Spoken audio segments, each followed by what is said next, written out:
Perkenalkan, nama saya Janita Maura, saya dari kelas A1. Saya ingin mempresentasikan tentang perkembangan komputer dan aplikasi teknologi informasi. Generasi pertama pada tahun 1940 sampai 1959. Pada tahun 1941, seorang insinyur Jerman bernama Konrad Zuse menciptakan sebuah komputer bernama Z3 yang berfungsi untuk mendesain sebuah pesawat terbang dan peluru kendali.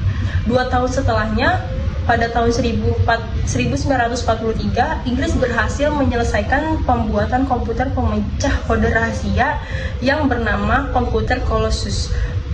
Komputer Colossus berfungsi untuk memecahkan kode rahasia yang kala itu digunakan oleh Nazi Jerman.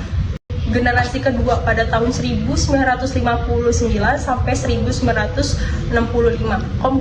Komponen dasar untuk komputer generasi kedua adalah teknologi transistor. Komputer generasi kedua mulai diciptakan pada tahun 1959. Transistor dinilai jauh lebih efisien apabila dibandingkan dengan tabung vakum. Pada komputer generasi pertama, ukuran transistor lebih kecil dan daya listrik yang digunakan juga lebih kecil untuk mengoperasikannya. Selain itu, biaya pembuatan yang harus dikeluarkan juga jauh lebih terjangkau. Generasi ketiga pada tahun 1960-an sampai 1970. Generasi ketiga, komputer dimulai pada tahun 1965. Saat itu, komputer dibuat menggunakan komponen dasar Integrated Circuit atau ICS. Meskipun sudah menggunakan ICS, transistor masih tetap digunakan, tetapi dengan ukuran yang lebih kecil. Beberapa transistor berukuran lebih kecil itu akan dimasukkan ke dalam IC bersamaan dengan resistor dan kapasitor. Komputer generasi ketiga ini merupakan komputer pertama yang dapat berinteraksi dengan keyboard dan monitor. Contoh komputer generasi ketiga adalah Apple II, IBM PC, dan NEC PC. Generasi keempat pada tahun 1971-an. Komputer generasi keempat disebut juga sebagai komputer mikroprosesor. Pada saat ini, IC yang dikembangkan untuk komputer adalah Large Scale Integration atau LCI. Ada Very Large Scale Integration atau VLCI dan Ultra Large Scale Integration atau ULSI.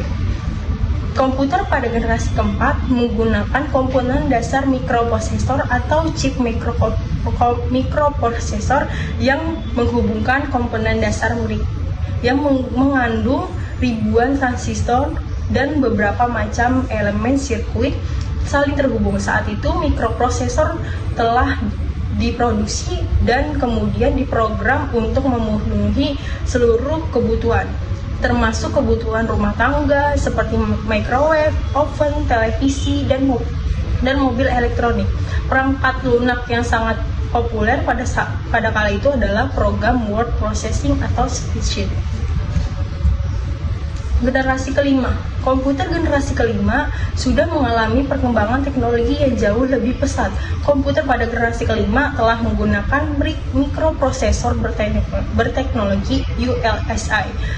Salah satu karakteristik dari komputer generasi kelima adalah Artificial Intelligence atau AI atau kecerdasan buatan. AI dibuat sebagai kemampuan sistem untuk menafsirkan data eksternal dengan benar. Umumnya sistem seperti ini dianggap sama dengan komputer. Kecerdasannya yang diciptakan dimasukkan ke dalam sebuah mesin komputer supaya bisa melakukan pekerjaan layaknya manusia. Berikut video tentang perkembangan komputer. Dalam perkembangannya, komputer sendiri memiliki 5 generasi yang berbeda. Dimulai pada tahun 1940, komputer bernama Z3 berhasil diciptakan oleh seorang ilmuwan Jerman bernama Konrad Zuse. Komputer ini digunakan untuk mendesain aerodinamika pesawat tempur Jerman. Namun sayang, komputer tersebut hancur akibat serangan bom sekutu.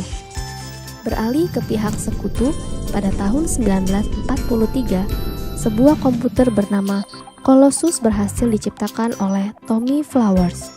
Komputer besar ini dapat meretas strategi perang Jerman hanya dalam hitungan jam. Colossus juga dipercaya telah membawa kemenangan sekutu pada Perang Dunia Kedua oleh sejumlah ilmuwan.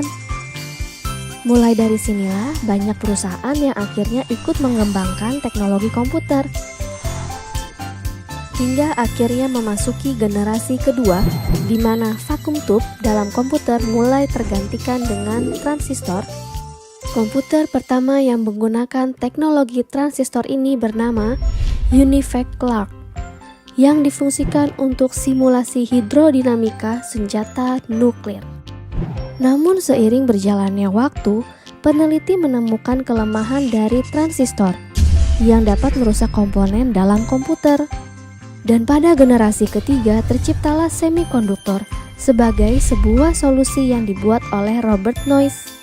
Komputer yang telah mengaplikasikan komponen ini disebut juga sebagai mini komputer, karena ukurannya yang jauh lebih kecil dibandingkan komputer generasi sebelumnya. Tidak berhenti di situ saja. Pada generasi keempat, ilmuwan terus mengembangkan komputer, hingga terciptalah sebuah komponen yang bernama Very Large Scale Integration atau VLSI, yang di dalamnya terdapat ratusan transistor. Komponen tersebut digunakan pada komputer sehingga membuat komputer lebih mudah diproduksi karena tidak melibatkan banyak komponen. Selain itu, harga komputer juga menjadi lebih terjangkau. Turunnya harga komputer yang drastis berhasil membuat penjualan komputer meningkat sangat pesat dari tahun ke tahun.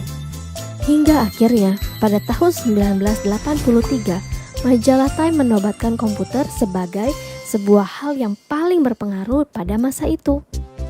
Memasuki generasi kelima, perkembangan komputer masih terus berlanjut. Hebatnya lagi, sekarang para ilmuwan sedang mencoba mengembangkan komputer yang dapat memiliki pikiran layaknya manusia. Dan mungkin komputer-komputer dalam film fiksi pun bisa terrealisasi dalam kehidupan kita nantinya. Itulah sejarah dari perkembangan komputer. Semoga informasi tadi bermanfaat ya. Sampai jumpa. Sekarang saya akan menjelaskan tentang aplikasi teknologi informasi. Di sini saya mengambil 5 contohnya dari berbagai aplikasi yang ada di Indonesia, yaitu yang pertama ada Traveloka, perusahaan yang menyediakan layanan pemesanan tiket pesawat dan hotel secara daring dengan fokus perjalanan domestik di Indonesia. Yang kedua ada Ruang Guru, sebuah perusahaan rintisan digital asal Indonesia yang bergerak di bidang pendidikan non-formal. Yang ketiga ada Tokopedia, yaitu perusahaan perdagangan elektronik atau sering disebut toko daring. Yang keempat ada Halodoc, aplikasi yang memberikan solusi kesehatan lengkap dan terpercaya untuk memenuhi kebutuhan kesehatan kampung dan keluarga. Yang terakhir ada Gojek, perusahaan jasa yang bergerak di dalam bidang layanan jasa transportasi secara online yang dipesan melalui smartphone. Sekian presentasi dari saya, kurang lebihnya mohon maaf dalam salah kata. Wassalamualaikum warahmatullahi wabarakatuh.